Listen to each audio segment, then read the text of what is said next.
Ababukeli bethu baphawulile ngalengozi yase Ntuzuma.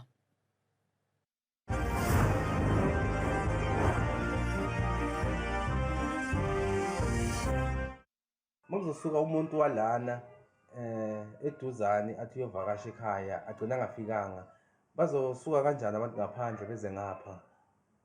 Ugovernment uthi akaphakame. Siyazolana kakhulu nomndeni osisi odlulile emhlabeni, kodwa ke kwesinye isikhathi kwamele uhulumeni wethu nomasipala bafunde ukuthi balungise izinto kusanesikhathi, bangalungisi izinto ngoba nakho sekuze kwadlula umphefumulo. I-ward committee bekumele ukuthi kanye nokhansela we-ward ukuthi babeke izinto lapha zevimba mgwaqo okukhombisa khona ukuthi akuweleki nawo kumkhandlu, kodwa ubudedengu ngoba lento into eyakudala yenzeka over every day.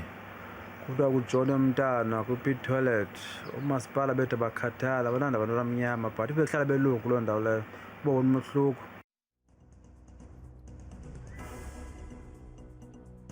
Ababukeli bethu baphawulile ke nakwamanye amakhasi ethu ezinkundla zokuxhumana. U-Innocent Thusi uthi kwazi kwabuhlungu kodwa ngixeka umasipala weTheku ngokungawafaka amasayini, ngaba siyikhuluma into enje. UBexin Mabele uthi kube ubudedengu nje kumasipala kumele ngabe bafaka izivimbela ezinkulu ezibonakalisayo ukuthi akuhanjwa. UNomcebo Mbele uvumelana noBexin Mabele uthi cha impela lo mgwaqo kwakumele bawuvale nje noma ngama-concrete barriers, kucace ukuthi uvaliwe ubudedengu nje lokhu.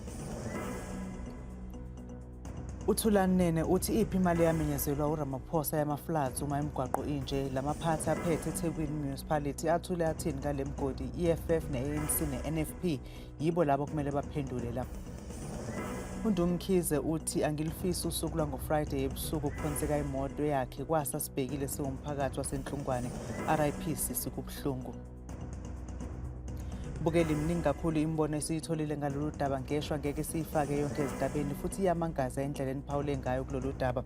Qhubeka-ke uthumele umbono wakho ngevideo ku-WhatsApp ngesihloko sosuku ku-071 670 2548.